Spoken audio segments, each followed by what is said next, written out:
नमस्कार, कानून की बात में आपका स्वागत है। मैं हूं आशीष भार्गव और मुद्दा जो है वो चुनावी बॉन्ड का है, जिसको लेकर लगातार सवाल उठते रहे हैं जब से 2018 से चुनावी बॉन्ड की योजना आई है। और बहुत सारी याचिकाएं सुप्रीम कोर्ट में हैं, बहुत सारी मांगें सुप्रीम कोर्ट में हैं। ये कहा गया है कि जो चुनावी बॉन्ड हैं वो सिर्फ सत्ताधारी दल को फ़ायदा पहुँचाते हैं, सत्ताधारी दल को घूस देने का एक तरीका है, पारदर्शी नहीं है, इसलिए इस योजना को ख़त्म कर देना चाहिए। 2018 से लगातार इस पर सुनवाई भी हुई है जब जब राज्यों में चुनाव होते हैं, लेकिन सुप्रीम कोर्ट ने कभी भी इस पर रोक नहीं लगाई, लगातार वो रोक लगाने से इनकार करता रहा है। तो यहाँ पर एक अहम मुद्दा है जिस पर सुप्रीम कोर्ट में अब चीफ जस्टिस DY चंद्रचूड़ जो हैं इस मामले की सुनवाई को अंतिम सुनवाई के लिए तैयार हो गए हैं और 31 अक्टूबर से ये सुनवाई होगी। सुप्रीम कोर्ट ने कहा है कि 27 अक्टूबर तक केंद्र और बाकी जो भी पक्ष अपनी लिखित दलीलें देना चाहते हैं वो सुप्रीम कोर्ट में जमा कर सकते हैं। तो एक अहम सुनवाई होगी, फाइनल सुनवाई होगी और सुप्रीम कोर्ट ये तय करेगा कि जो चुनावी बॉन्ड योजना है वो पारदर्शी है कि नहीं है, वो किसी भी तरीके से क्या उसे जारी रखा जाए या उसे हट बंद कर दिया जाए या फिर उसमें कुछ संशोधन किया जाए, उसको पारदर्शी बनाया जाए। एक बड़ा फैसला सुप्रीम कोर्ट की तरफ से आएगा।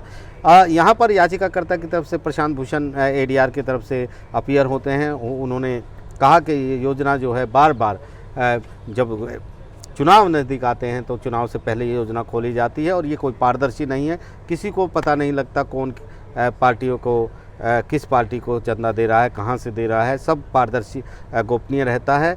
और ऐसे में मतदाता को जानने का अधिकार है कि कौन व्यक्ति किस पार्टी को चंदा दे रहा है।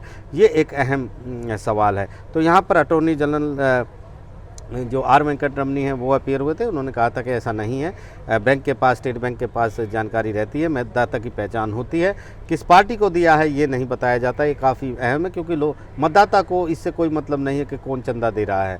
जिस पार्टी को चंदा दिया जाता है वो पार्टी बताती है उसे कितना चंदा मिला है, ये रिकॉर्ड में रहता है उसके पास कि उसको कितना चंदा मिला है। तो ये काफ़ी अहम मुद्दा है यहाँ पर, और इसलिए भी अहम है कि अब सुप्रीम कोर्ट इसकी फाइनल की सुनवाई करने जा रहा है। तो निश्चित तौर पर लोकसभा चुनाव से पहले, हालांकि जो अब राज्यों में चुनाव है नवंबर में उसमें तो नहीं, लेकिन लोकसभा चुनाव से पहले सुप्रीम कोर्ट का एक बड़ा फैसला आ सकता है इस पूरे मुद्दे पर। काफ़ी अहम ये एक सवाल है। तो यहाँ पर सबसे अहम जो हितधारक है, स्टेक होल्डर है, वो चुनाव आयोग है।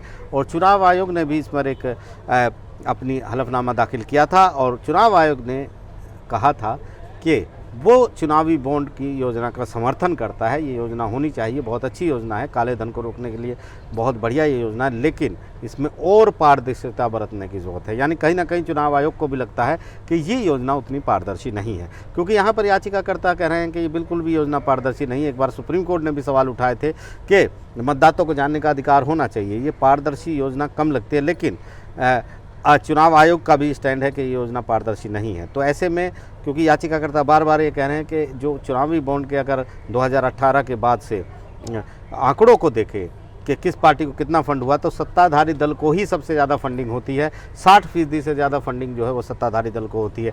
ऐसे में यह योजना संदेह के घेरे में है, क्योंकि ये काले धन को सफ़ेद करने के लिए, घूस, एक तरह की सत्ताधारी पार्टी को घूस देने के लिए ये काफ़ी अहम है। बाहर से भी पैसा लगाया जा सकता है, ये इसलिए ज़रूरी है कि इसमें पारदर्शिता बरती जाए।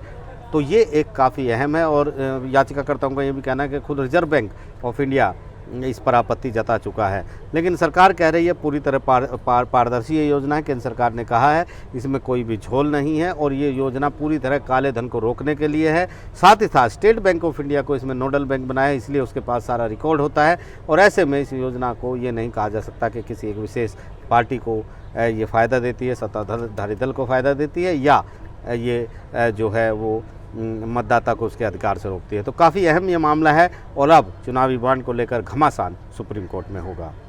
नई दिल्ली से आशीष भार्गव, NDTV इंडिया।